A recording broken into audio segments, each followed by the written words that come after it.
So this is a video I've been planning on making for a while now, well over a year, and it's been one of the most asked for. One of the issues I had making the video is that the topic is so broad. On top of that, the information on how exactly these systems work is highly classified, especially with the newest equipment. Electronic warfare, or EW as you'll often hear it called, can be broken up into several categories, but most broadly, it is the use of any of the electromagnetic spectrum in an attack.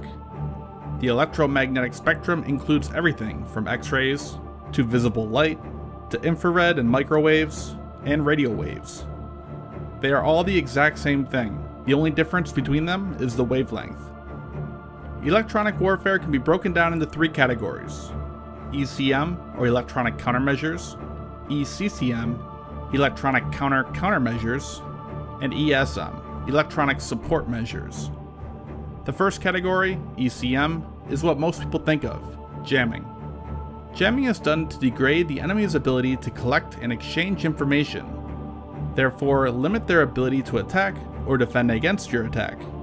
For example, jamming an enemy radar to interfere with their ability to communicate with each other, or jamming a radar so that they cannot obtain usable information from that radar. One of the most simple and low-tech versions of this is chaff. While it is technically mechanical and not electronic, it is sometimes included in the category of electronic warfare, and I believe worth discussing. Chaff typically consists of thin strips of aluminum that is dropped from an aircraft or launched up into the air.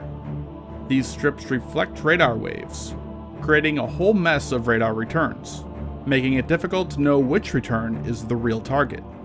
And I think it brings up an important point. Jamming, and EW in general, will not necessarily make you invisible.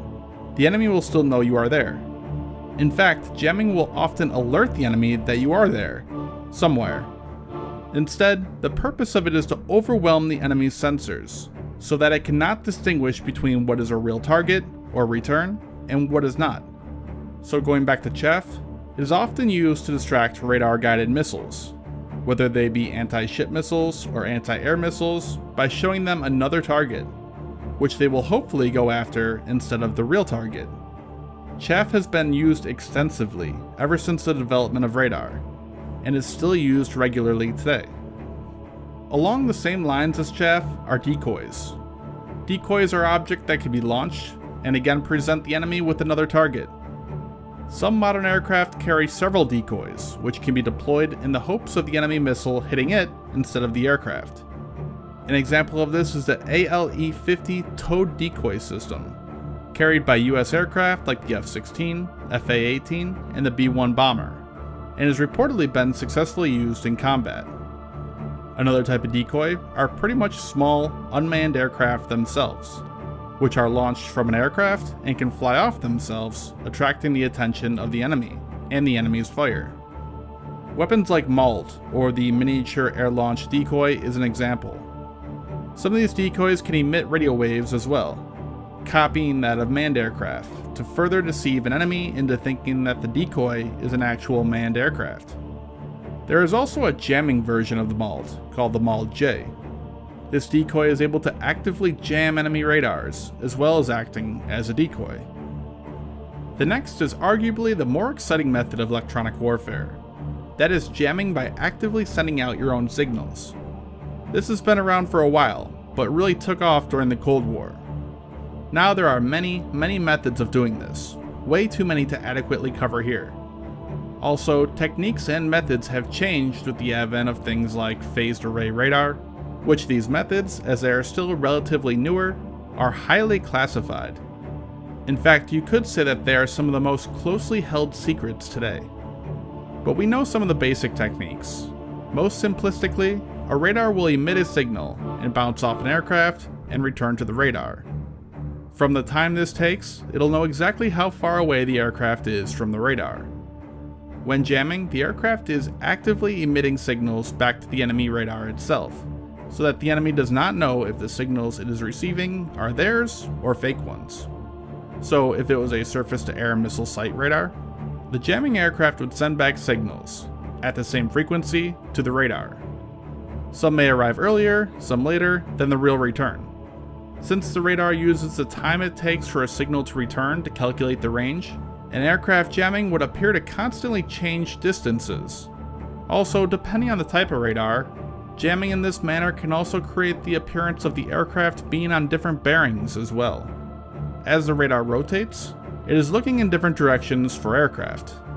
If the jammer sends a signal when the radar is pointed in a different direction, it will appear to the radar that there is an aircraft in that direction. With the two of these combined, a radar will get returns from all different distances and in different directions. The point of doing this is to hopefully not allow the radar to calculate a firing solution, as it cannot pinpoint the aircraft's location. A similar method can be used to also jam airborne radars. Here's a quick clip from a game called DCS showing a similar pattern as before. The radar is getting many returns and cannot pinpoint the distance of the jamming aircraft. Radio waves are subject to the inverse square law, meaning that if you double the distance, the power is 4 times less. So in jamming, it's important to have a very powerful system. With radar, the signal is subject to the inverse 4th power, as the signal has to travel from the radar, bounce off the object, and then return back to the radar. Because of this, when an aircraft is attempting to jam a radar, whether it is a ground-based radar for a SAM system or against another aircraft, jamming is more effective from a distance.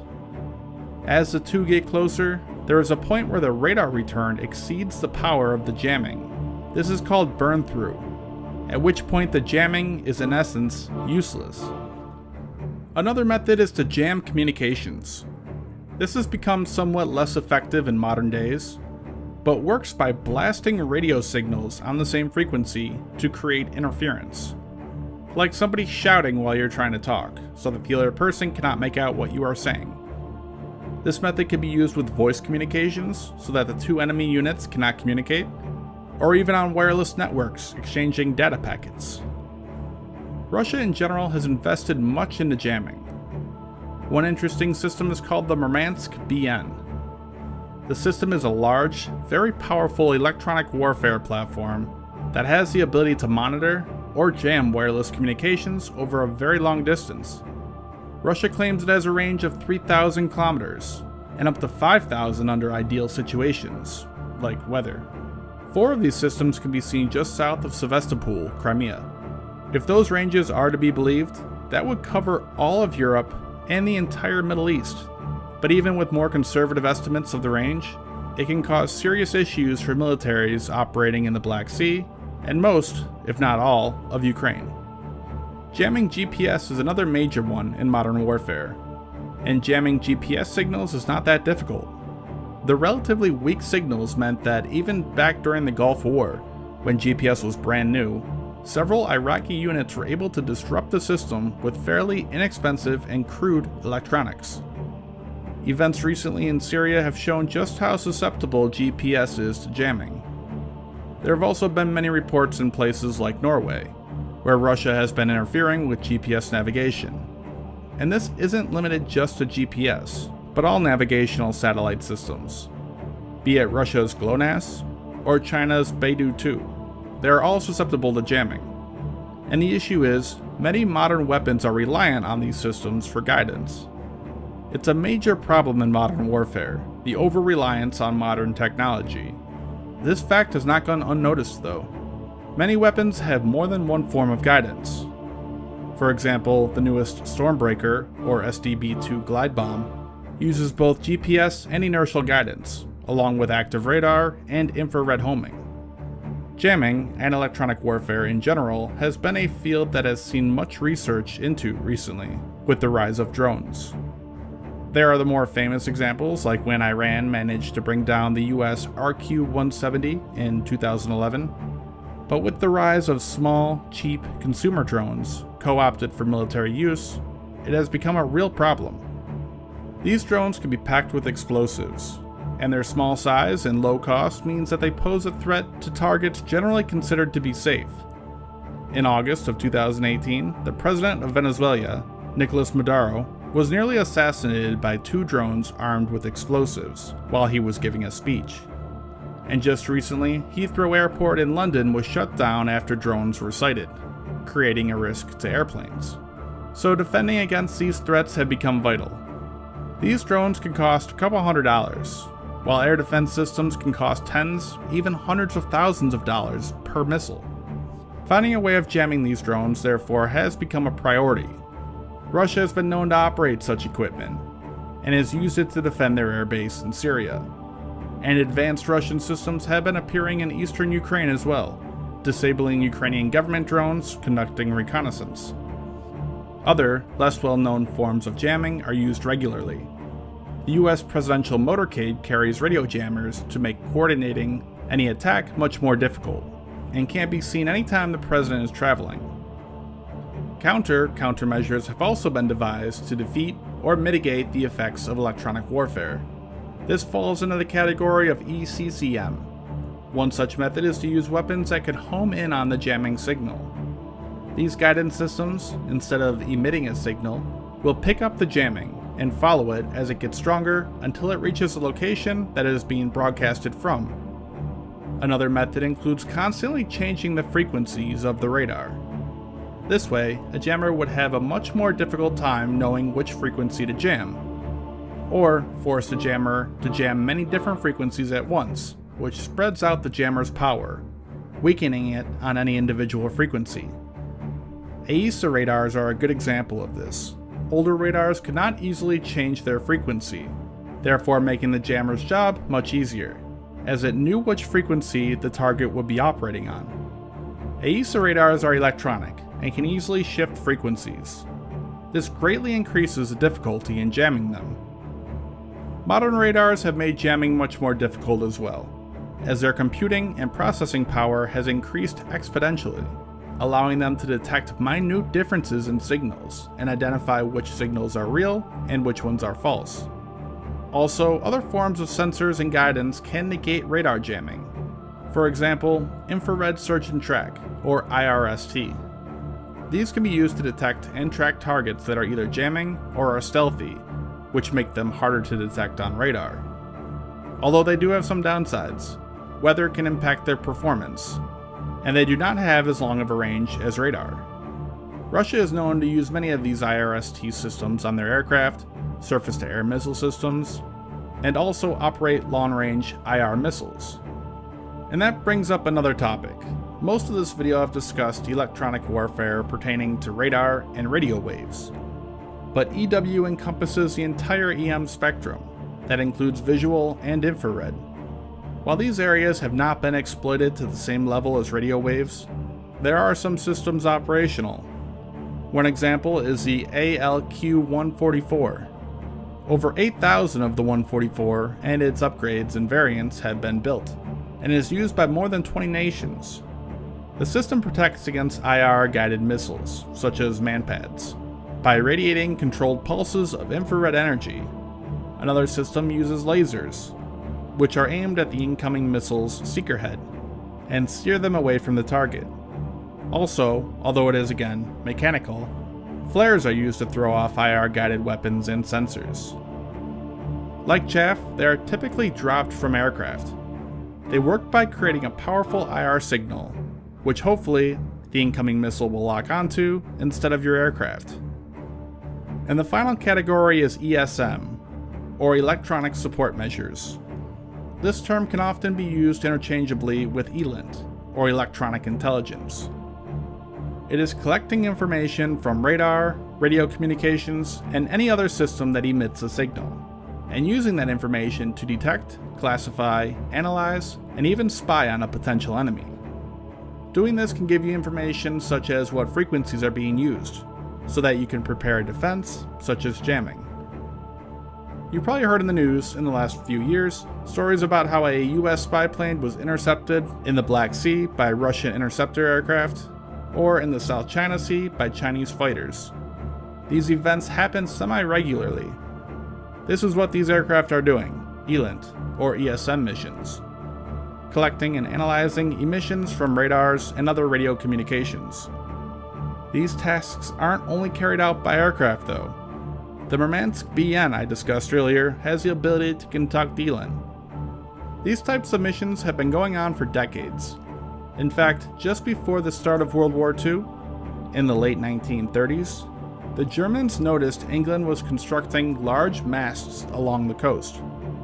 Germany at the time was working on developing their own form of radar, and believed it was possible that the British were deploying such a system. The Germans took a Zeppelin, loaded it with sensitive electronics, and flew it up and down the coast, listening for any emissions from the masts. These could be considered the first airborne ELINT missions.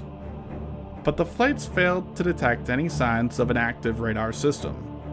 As it turns out, the British did have an active radar system, called Chain Home, and the Germans had their sensors set to the wrong frequency. There are some historians who argue that this mistake could have changed the course of the war. In the late stages of the Battle of Britain, the Germans could not believe how many fighter aircraft England seemed to have. They seemed to be everywhere, every time the German bombers flew on bombing missions, when in reality England was running extremely low on usable aircraft. Germany eventually ended the battle, not knowing how close they had come to winning, and the fact that England had very few aircraft remaining, but were able to use them much more effectively with the radar able to vector them. Had Germany continued the battle, they might have won, which could have led to an invasion of England, and possibly changed the course of World War II entirely. Now, obviously, it's impossible to prove that, but it's interesting to think about. But it highlights the importance of ELINT, ESM, and electronic warfare overall. Modern warfare and technology has created an entire new battlefield in which each side must fight. NATO actually classifies electronic warfare as its own warfighting environment or domain, just as they fight in any other environment, such as on land, air, sea, and space. And I just want to take a second to again thank my supporters on Patreon. It really is incredible the support you give. Thank you so much. Also, you know I try hard to stay out of politics, but it's come to my attention that there are some people upset with Patreon's policies and recent actions, and have requested that I also set up an account on an alternative crowdfunding site. If anyone has any suggestions of a good alternative, please let me know. I will not be deleting the Patreon, just setting up another account for those who would rather not use Patreon. In the meantime, I have also created a PayPal account set up for donations. Any support you guys could give me there is greatly appreciated. Even if it's the lowest amount, your help really goes a long way to allowing me to keep making videos, and devoting more and more of my time to the channel. Thank you again.